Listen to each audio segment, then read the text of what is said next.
Hello നമസ്കാരം. ഇന്ന് മലയാള മനോരമയിൽ വന്ന 2 വാർത്തകളെ കണ്ടിട്ടാണ് ഞാൻ ഇങ്ങനൊരു വീഡിയോ ചെയ്യുന്നത്.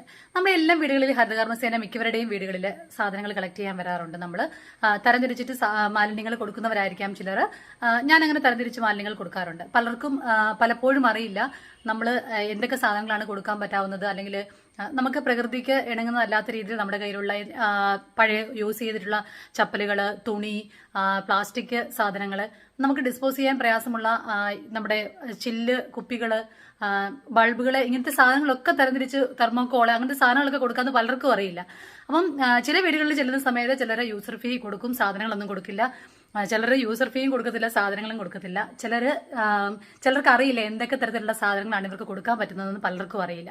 അപ്പം അതുകൊണ്ട് തന്നെ പലരും ഈ സാധനങ്ങളൊന്നും കൊടുക്കാതെ ചെറിയൊരു കവറിലൊക്കെ കെട്ടി പോകുന്ന വഴിക്ക് നമ്മുടെ വീട്ടിൽ ഇഷ്ടംപോലെ സൗകര്യമൊക്കെ ഇത് ഡിസ്പോസ് ചെയ്യാനുണ്ടെങ്കിലും പോകുന്ന വഴിയിലും വല്ലവരുടെ വീടിന്റെ മുമ്പിലും വല്ലവന്റെ പറമ്പിലും പൊതുസ്ഥലത്തും ഒക്കെ ഇത് നിക്ഷേപിച്ചിട്ട് കടന്നു കളയും. അപ്പം അങ്ങനെയുള്ളവരെ നമുക്ക് ജനങ്ങളുടെ പങ്കാളിത്തത്തോടുകൂടി പിടിക്കാൻ വേണ്ടിയിട്ട്, അല്ലെങ്കിൽ അത് ആളുകളെ, ഉദ്യോഗസ്ഥരെ അറിയിക്കാൻ വേണ്ടിയിട്ട് ഒരു നമ്പർ ഇന്നത്തെ പത്രത്തിൽ കൊടുത്തിട്ടുണ്ട്. നമ്മുടെ എല്ലാവർക്കും മിക്കവർക്കും നേരത്തെ അല്ലാതെ തന്നെ പലർക്കും അറിയാവുന്നതാണ് ഈ മാധ്യമങ്ങളിലൂടെയൊക്കെ ഈ നമ്പറെങ്കിലും 9447008000 എന്ന നമ്പറിലേക്ക് നമ്മൾ വിളിച്ചറിയിക്കുകയാണെങ്കിൽ നമുക്കും ഒരു പാരിതോഷികം ലഭിക്കും. ഏകദേശം 50,000 രൂപ വരെ പിഴ ചുമത്താവുന്ന ഒരു കുറ്റമാണ് പൊതുസ്ഥലത്ത് മാലിന്യങ്ങൾ വലിച്ചെറിയുന്നത്. അങ്ങനെ ചെയ്യുന്നതിന്റെ പിഴത്തുകയുടെ 1/4% ഇത് റിപ്പോർട്ട് ചെയ്യുന്ന ആളുകൾക്ക് പാരിതോഷികമായിട്ട് ലഭിക്കുകയും ചെയ്യും. ഇപ്പൊ തന്നെ ഓൾറെഡി 439 കേസുകളിലെ കുറ്റക്കാർക്ക് ഏകദേശം 33.5 ലക്ഷം രൂപ പിഴ ചുമത്തിയിട്ടുണ്ടെന്നാണ് റിപ്പോർട്ട് പറയുന്നത്. ഏകദേശം 31 പേർക്കെതിരെ പ്രോസിക്യൂഷൻ നടപടി ആരംഭിച്ചതായിട്ടും കണ്ടു. നമുക്കറിയാം, നമ്മുടെ വീടിന്റെ ഫ്രണ്ടിലോട്ടോ റോഡിലോട്ടോ ഒക്കെ ഇറങ്ങുന്ന സമയത്ത് ഒരുപാട് പ്ലാസ്റ്റിക് കുപ്പിയായിട്ടും അല്ലാതെയൊക്കെ അലക്ഷ്യമായിട്ട് മാലിന്യങ്ങൾ ആളുകൾ വഴിയിലേക്കൊക്കെ വലിച്ചിറങ്ങുന്നത് കാണാം. പലപ്പോഴും ഹരിതകർമ്മ സേനയുടെ സേവനങ്ങളൊന്നും നന്നായ രീതിയിൽ ആളുകൾ യൂസ് ചെയ്യാറില്ല.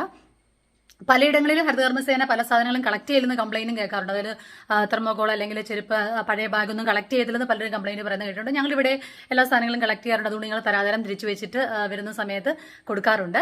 അപ്പം നമ്മൾ ഈ സർവീസ് കറക്റ്റായിട്ട് യൂസ് ചെയ്യുവാണെങ്കിൽ തന്നെ പൊതുസ്ഥലങ്ങളിൽ മാലിന്യങ്ങൾ വലിച്ചെറിയുന്നത് കുറയ്ക്കാൻ പറ്റും. അതേപോലെ തന്നെ നമുക്ക് ഇങ്ങനെ റിപ്പോർട്ട് ചെയ്യുന്നതിലൂടെ ഇങ്ങനെയുള്ള ആളുകളെ നിയമത്തിന് മുമ്പിലേക്ക് കൊണ്ടുവരാൻ ചെയ്യും. അപ്പൊ ഇതിൽ തന്നെ വേറൊരു റിപ്പോർട്ട് ഞാൻ കണ്ടത്, കേരളം ഉപയോഗിച്ച് കളഞ്ഞത് ഏകദേശം 44 ടണ്ണ് മരുന്ന് സ്ട്രിപ്പാണ്. അപ്പൊ നമ്മൾ ഈ തരാതരം കൊടുത്തുവിടുന്ന സാധനങ്ങളെ ഓരോരുത്തരുടെയും കണക്കുകൾ ഹരിതകർമ്മസേന ശേഖരിച്ച മാലിന്യങ്ങളുടെ ഓരോന്നിന്റെയും പുനരുപയോഗിക്കുന്ന മാലിന്യങ്ങളുടെയും അല്ലാതെ തരംതിരിച്ച പ്ലാസ്റ്റിക്, കടലാസ്, ചില്ല്, തുണി, ഈ വേസ്റ്റുകൾ, അതിന്റെയൊക്കെ കണക്കുകൾ ഇതിനകത്ത് കൊടുത്തിട്ടുണ്ട് ഓൾറെഡി.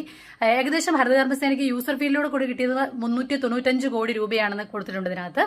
അപ്പം വരുമാനം ലഭിച്ചത് തന്നെയാണ് പറയുന്നത്. അപ്പം ഓരോ മാലിന്യങ്ങളും എത്രമാത്രം മാലിന്യങ്ങൾ ഇത് കളക്ട് ചെയ്തിട്ടുണ്ടെന്ന് മരുന്നാണെങ്കിലും മറ്റു സ്ഥലങ്ങളാണെങ്കിലും ഒക്കെ കണക്കുകൾ ഇതിനകത്ത് കൊടുത്തിട്ടുണ്ട്.